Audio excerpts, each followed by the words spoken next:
Mr. Parliament, Excellencies, distinguished guests, I'm very glad to welcome you on behalf of the Konrad Adenauer Foundation to today's second session, our afternoon session, and as usual, it's very complicated to capture the audience attention after lunch. But we'll do our very best. In order to prove that we do our very best, we managed to get Frits Bolkestein on board, a former commissioner, and I'm very glad that he's here and will deliver a speech to you in a couple of seconds. I'm personally glad, and that's what I told Mr. Bolkestein about a second ago, that he's here because he used to be my hero when he launched the Bolkestein Initiative, Directive Initiative, the Service Directive, and I would have liked it to pass in the original version that had been submitted by the Bolkestein Commission. But anyway, this did not come to pass, and so the Europeans will have to do without it. Ladies and gentlemen, I will quickly introduce Mr. Bolkestein to you. He studied mathematics, philosophy, and Greek and economics at the universities of Oregon, Amsterdam, and London. He received a master's degree in law at the University of Leiden. In between 1960 and 1976, Frits Bolkestein had several positions within the Shell Group, and he started his political career in 1978. For many years, Frits Bolkestein served as a member of Parliament for the Dutch Liberal Party, VVD, and he used to be a Minister of Foreign Trade and Minister of Defence. He became a member of the European Commission in September 1999 and remained in that quality until November 2004, responsible for the internal market, taxation and the customs union. Mr. Bolkestein now runs his think tank in Amsterdam on political and economic issues, and I'm very glad that we managed, together with the Transatlantic Christian Council, to invite Mr. Bolkestein and have him here in Brussels, the city where he used to be very active and he knows very well. Mr. Commissioner, the floor is yours.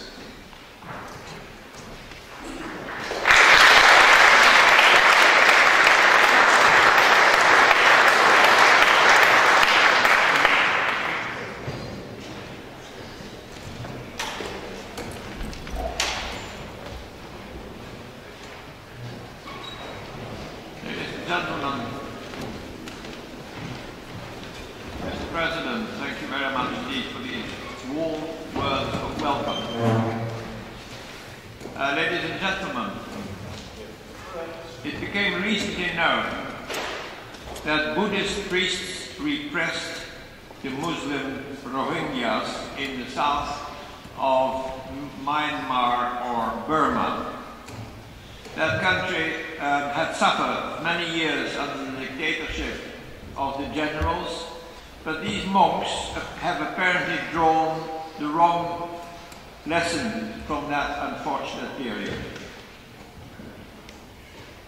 The fight between Muslim and Hindu in the Indian subcontinent is known to all. In fact, it splits the subcontinent into first two and then three parts. Not long ago, anti-Muslim riots occurred in Bombay, which took the lives of several thousand Muslims. Nearer home, Palestinians and Israelis are kept apart by their respective religions. The same was true of the two communities of Northern Ireland, or Ulster. Here it was Catholicism and Protestantism that kept people apart. In Holland it used to be the same. Before World War II, Catholics and Protestants kept strictly to themselves. In 1954, a letter was read from the pulpit by bishops to instruct the believers, Catholic believers, that they were not allowed to read socialist newspapers or listen to socialist radio stations, at the risk of forfeiting their right to partake of the Catholic rites. It was a Dutch called the Mandements, 1954. One may well ask what the various religions have contributed to the happiness of mankind. It is a sentiment that moved the Roman poets Lucretius to exclaim tantum reliquio potuit suadere malorum, or how much misery has religion been the instigator of. The end of the first book, in case you should be interested in Lucretius. This conference, ladies and gentlemen, is about the post-secular period. I must confess I do not understand the concept of post-secularity. It is apparently drawn from the writings of the German philosopher Jürgen Habermas. And that explains, I think, my lack of understanding. For I have never understood Jürgen Habermas. This is probably my fault, except where the European Union is concerned, about which I know a little bit. For what Mr. Habermas says about that subject, the European Union, is arrant nonsense. Of course, I know what secularity means. The role of Christianity in Europe is now severely circumscribed. Only Poland and Ireland, it seems, are now home to substantial numbers of believers, in both cases Roman Catholics. To what extent one may well call Europe a secular continent? To that extent, one may well call Europe a secular continent. But that is not the case in the United States, nor in Latin America. It is one of the marked differences between Europe and the USA, along with, for example, a different attitude to risk-taking. There are other differences, of course, like the following one. Americans drive slowly and eat quickly, Europeans drive quickly and eat slowly. But that difference, I do not think, concerned us here and now. I spoke just now of the enmity between various religions, such as Islam, Hinduism and Buddhism. But I did not speak of the persecution which Christians must endure in India, Nigeria, Myanmar and all over the Middle East. I want to do that now. According to the International Society for Human Rights, which is a secular observatory based in Frankfurt, 80% of all acts of religious discrimination are directed against Christians. That, ladies and gentlemen, makes Christians by far the most persecuted religious body on the planet. And two questions are pertinent here. Firstly, why are Christians persecuted? Secondly, why does the West take so little notice? The answer to the first question may well be the outdated stereotype of Christianity as the companion of the colonial powers and therefore as a companion of the oppressor. Let me repeat, it's a completely outdated concept, outdated stereotype, but may well be the reason why Christians all over the Middle East and elsewhere are persecuted so much. The second question, i.e., why does the West take so little notice, takes a lengthier answer. It seems to me that Europeans, I'm not talking about Americans now, it seems to me that Europeans are not sensitive to the misery of the Christians in the Middle East and elsewhere, because they have lost confidence in their own civilization. which has, of course, been deeply marked by Christianity. After 2,000 years of teaching original sin, feelings of guilt are pervasive among us, in particular in Protestant countries, where the doctrine was taken to its logical conclusion. Listen to Bach's Passion according to St. Matthew. The chorus, that is to say the people, sing, "You," and that means Christ, "you are no sinner, like we and our children."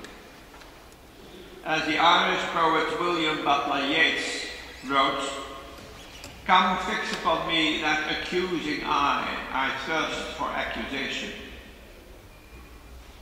So pride was joined by guilt, and the mote in Europe's eye was thought heavier than the beam abroad. Now that may not be a problem if there is atonement, forgiveness, confession, expiation, or any of the theological or liturgical forms of purging guilt from the sinner.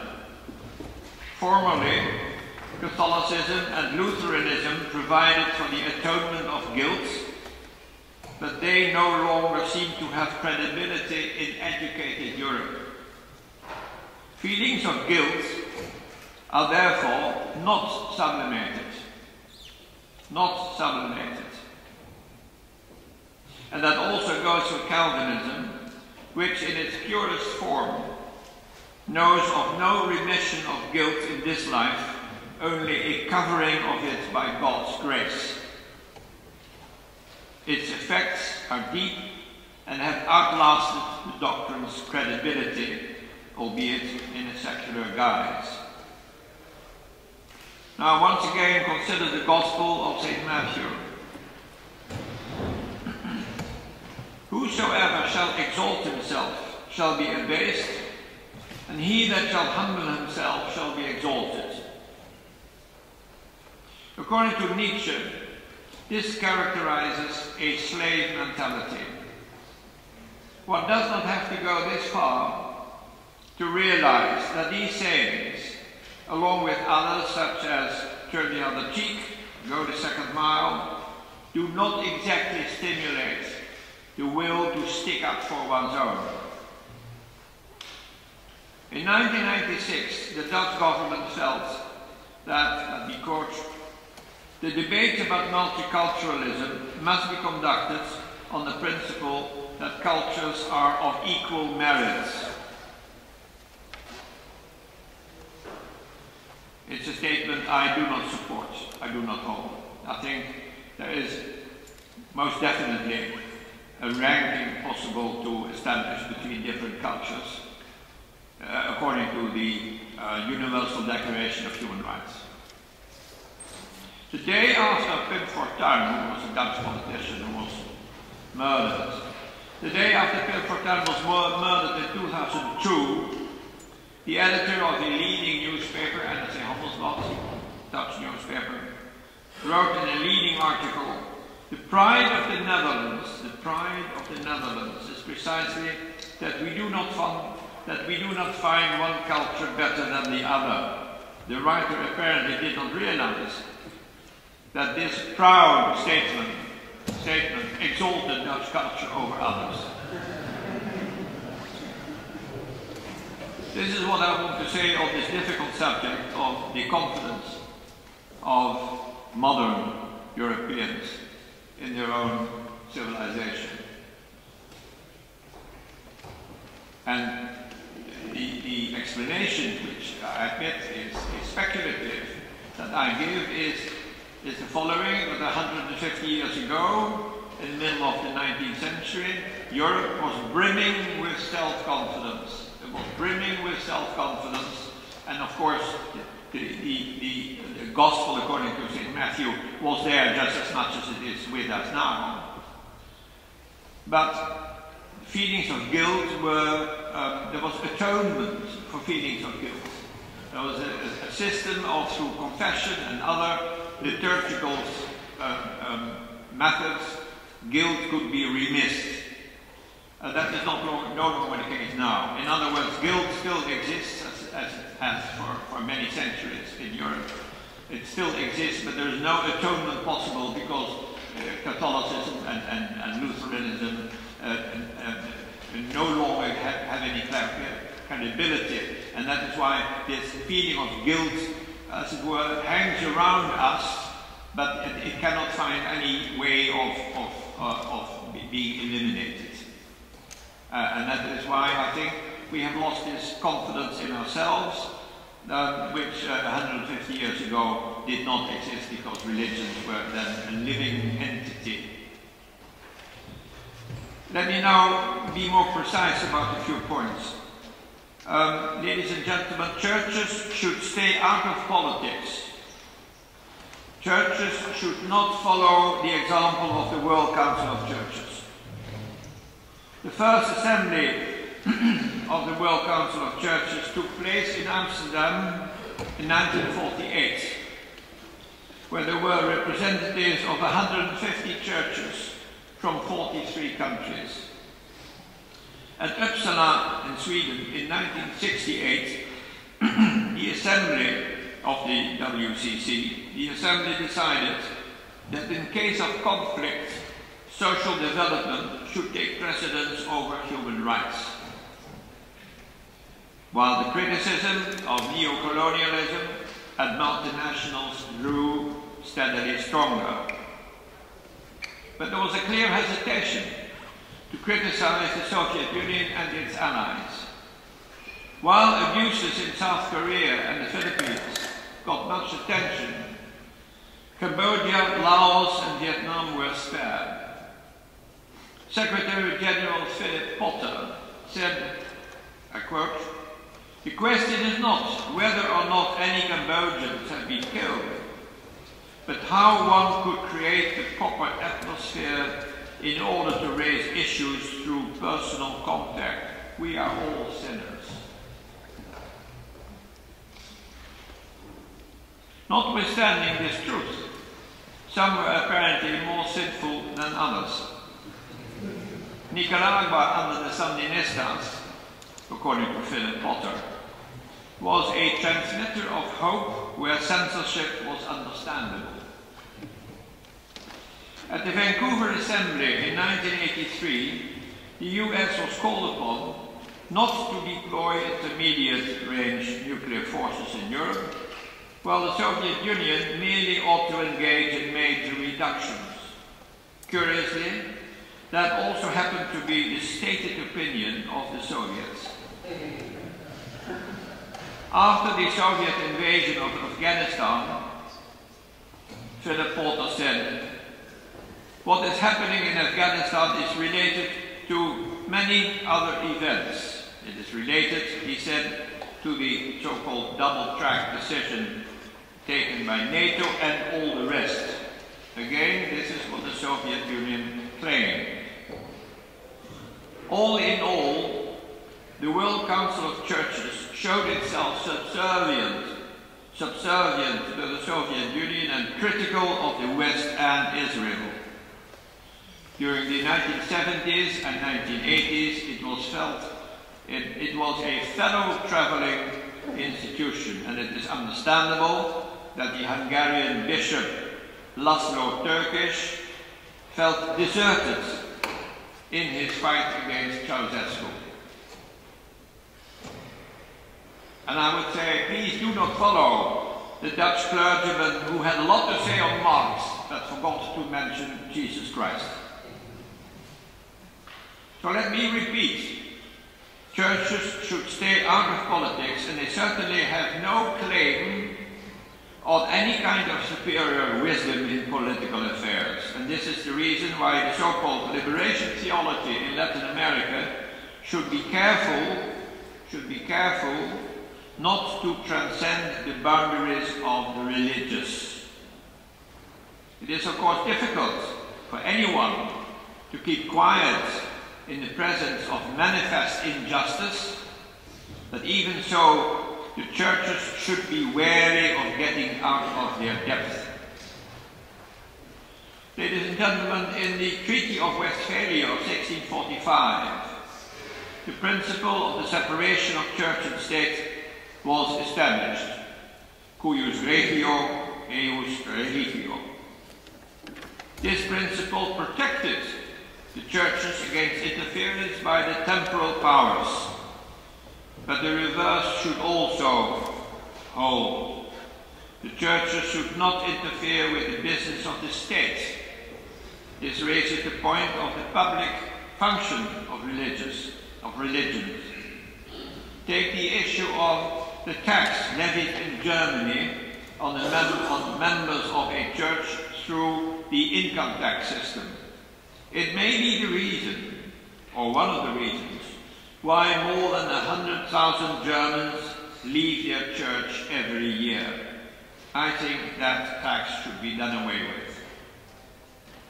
Education is another matter of great importance. The Dutch Constitution grants each religion the right to establish its own schools, of course subject to criteria of quality.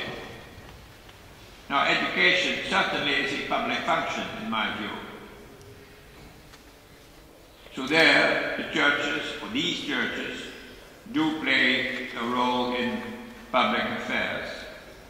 What about circumcision or ritual slaughter?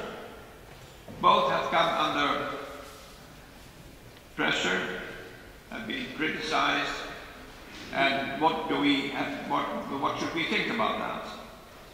Now here I feel that the classical right of assembly, I don't know whether assembly is the right term. What I mean in Dutch is vereniging of verzameling. It's the right to organize one's own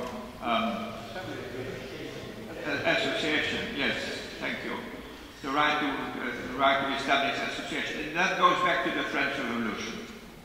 So I think that in case of circumcision and ritual slaughter, I feel that where this classical right of association, thank you very much, may conflict with certain rules or even regulations, but there I am inclined to favor the right of association. I think they should, in any such conflict, take the upper hand. It also means that I grant political parties the right to exclude women from the vote. This in Holland is a much debated subject. My view is, I suppose, in the minority, because it doesn't sit well with the right of women to participate in normal public life. But I do think there again that the right of association, the right of a certain group to run its own business within the law should be accepted. And therefore I grant these people that political right. And if any reaction is called for, it must be a political one in the form of a loss of seats. I think that is the correct reaction to any such difficulty. What about school prayers? I would say in faith-based schools, yes. As a general obligation, no. So it remains a sensitive subject, and in all these matters, it should be remembered that we are now a multi-faith society, and that what goes for the goose also goes for the gander. And in general terms, I should like you to know that the Netherlands is a flat country. Holes are filled and hills are flattened. The Dutch have a difficulty with differences. We do not like differences, and that, I think that's part of our nature, and that is why we want to flatten everything so that all are alike, if you like. Now, I must now end my talk. This conference is held on the subject of the post-secular society, or the post-secular age, I should say. As I have said, I do not know what that means, the post-secular age, but that is, I think, because of Habermas. Perhaps he refers Perhaps Habermas refers to the rising tide of religiosity and the hunger of many people for meaning, but religiosity is not a church. And I thank you very much for your